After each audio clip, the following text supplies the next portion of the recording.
That's another thing. People get crazy about messing stuff up. No. I'm like, hey, get on stage, man. You just have a good time. If you mess something up, you mess something. It's more important that you're having fun than it is to be perfect, I think. And perfect's nice, but if you ain't having fun, then people aren't having fun with you, you know what I mean? Legends never die. Like old soldiers, they just fade away. Legends never die. They will always live on some way. Hey, everybody. My name is Dave Mininberg, and I'm a singer-songwriter out of Northern Virginia, a little town called Purcellville, Virginia. I'm a father. Love my dog. I got two wonderful daughters, a terrific wife. The one's in college, the one's going to finish high school this year. And they're just awesome. And I get compliments. The best compliment I get is when people tell me, I love your daughters, they're wonderful, and they're hard workers. From the second your kid's born, your whole life changes. I mean, I bawled when both my kids were born. You know, they'll understand it one day. You guys will understand it one day, but your kids are on your mind. Your family is on your mind. You know, that worry never goes away, but the sheer joy of it is that never goes away either. They say to me, you always talk about things that, you know, or when we were little, or you always bring up this, and it's because they're just the most wonderful moments in your life. And my wife, everybody loves my wife. I mean, she's easygoing, and, you know, she's going to Nashville with me, and the other guys' wives they're always like, oh, we love your wife, she's so nice, you know, when's she going to come again? And so she's a realtor. By the way, if you want any real estate help. Virginia or West Virginia, Amy Mininberg. When I was a little kid, I actually played the drums for about a year, and then I picked up the saxophone, and I played that all through high school. And I was part of a group, a singing group in high school one year, and they did more show tunes, so I only did it for the 1 year, and then I got out of that. But then I went to college, and I had a little band, and we used to practice up in the choral room there. Started writing a little bit, did some poetry, and I was kind of getting into that, and I graduated, and I got out of music for a while, playing anyway, just got busy working. And but I did work at a really cool bar down in Miami called Tobacco Road, and Tobacco Road had all these great bands coming through. I got to hear Slash, and Jimmy Buffett got there, and one time up on the stage, we actually hung out with him one night. Working all the time, did teaching and built decks, cut lawns, worked in restaurants, did a lot of restaurant work. So right around late 20s or 30, I picked up the guitar, started playing that, and took lessons for about a year, and then I started playing in Charlestown, West Virginia. You know, my goal is that when people hear the songs I do, it connects with them somehow, you know, takes them away for a little while. I mean, I write some serious songs too, and I like people to connect with that. But even the lighter stuff, which has been getting more of the airplay, you know, that it kind of takes you away for a little while. I mean, it's like a good book, you know, or a good movie. You sort of disappear in that for a while, and the rest of your life is on hold. And I think that's a great thing. If that's what happens when people are tuning in, then, you know, a little mini vacation. You know, you need those in your life. It's that feeling you get when everybody's tuned in, you know, to you, but it's not just that they're giving you attention, it's that they're with you on this little journey or this little vacation. They're a part of it. Like, they're what brings you the energy.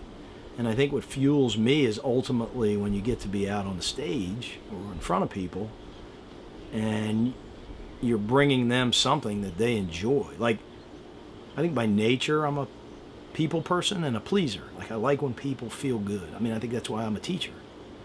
You know, like, I remember when I was younger and people would say, what do you want to do? And I'd say, I don't know. I mean, I had no idea what I wanted to do as a kid. But I always said, but I want to make a difference. I like making a difference in people's lives.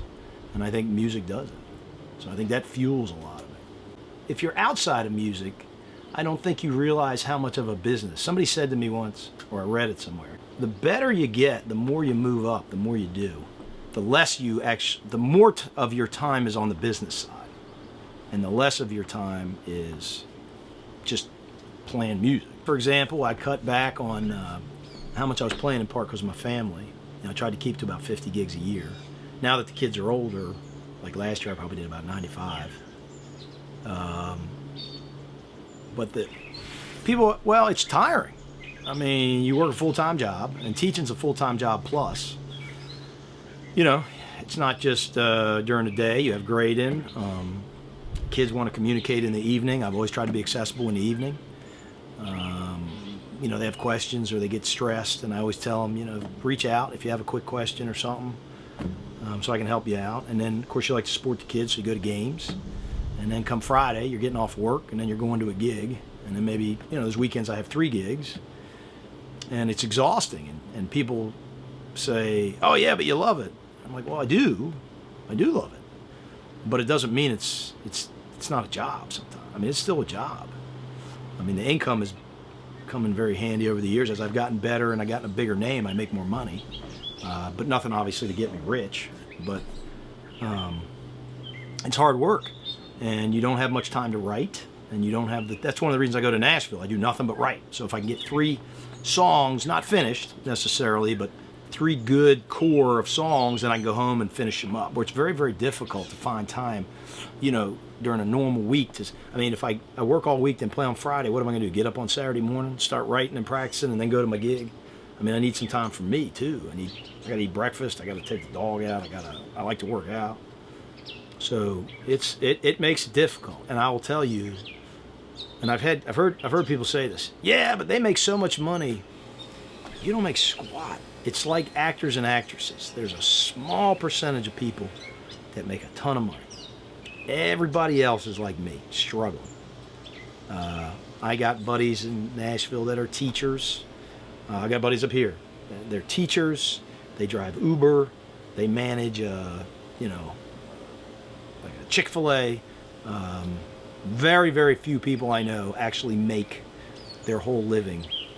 You know, the old joke in Nashville is, what do you call a writer who just broke up with his girlfriend? Homeless. There's a lot of people that are somebody else is helping support them, you know. A lot of people working in restaurants. So I feel fortunate as a teacher that to some degree it affords me the time. Like they were trying to push me to be an administrator. I would have had to give up the music. Couldn't do that.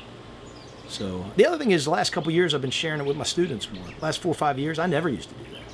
I didn't think they'd have any interest. Like, I'm this old dude doing old music. What the hell do they care? But so many of them like it. And then I see their t-shirts, you know, the Stones or the Who or the Beatles or, you know, that stuff that was big before I was even listening to music. So it's before my time. So, yeah, it's hard, but if it's your passion, you got to do it. It doesn't, yeah, you get tired. But it doesn't feel like work always when you love it. And of course, I can be real tired and then go to a gig and nobody's there. Now those days are tough.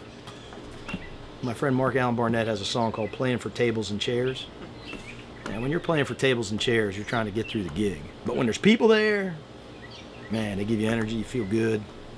Have a couple beers and you're ready to roll, baby. So like I've met people in Nashville because I met people up here who said, hey, I got a friend or I got a cousin or I got a brother or sister in Nashville. And then I go down and introduce myself to them and because I know somebody. But I think for the goal for my channel would be to, you know, grow my audience, hopefully connect with more people, hopefully create that sort of broader network. And ultimately my goal is to do more touring. And I do think this YouTube channel will give me an opportunity to hopefully bring my music to people around the country or maybe around the world. I got friends that tour all over. But somebody that's hearing it and sends to me, hey, I own a place, or hey, I have a connection and would love to have you come out and play our place. You know, that would be really cool. And then to meet the people.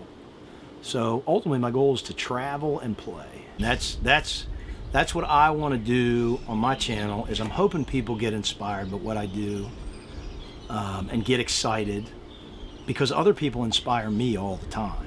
When people, like for example, if I do a live show and people send me notes and say, hey, I love that song, or I could really relate, or that inspires me. Like, people inspire me, my students inspire me, my kids inspire me sometimes, you know, and so I think it's you create a cycle of inspiration. We work hard, and that doesn't mean you have to be, that doesn't mean you can't be critical, but it means that you, by your actions and your words, you make me want to be better, and hopefully by my songs, I make you want to either be better or enjoy things even more. Like, maybe the song triggers in you, you know what, I haven't done that, and now I want to do it.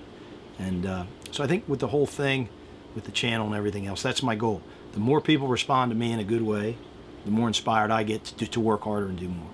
And the more I work harder and do more and give more songs and share these ideas, then hopefully the more inspired people will be in return. Hey, thanks for tuning in. And we're going to be doing a lot more of this coming up, and send me your ideas. I'm going to read everything I can read, and send me what you like, hopefully. And hey, listen, if you don't like a song, it's okay to say it. Just maybe you could phrase it a little more politely, like, that might not be commercially viable. I'll get the hint. But tune in. We're going to do a lot more with this. And I'd really like to get to know you guys, and hopefully you'll get to know me a little bit. And if you haven't subscribed, make sure you hit that button. You got to hit the subscribe button. The more subscribers I get, the more it'll help me, and then the more people I can get listening, and I do appreciate that. Share it with your friends. Send the links out, man. Anytime anybody sends a link out, if you send it to 20 people and one of them tunes in, and then they send it to 20 people and one of them tunes in, then that's all I can ask for. I appreciate that. So we'll see you guys soon. And again, keep looking for me. Just type in on the search word Dave Mininberg.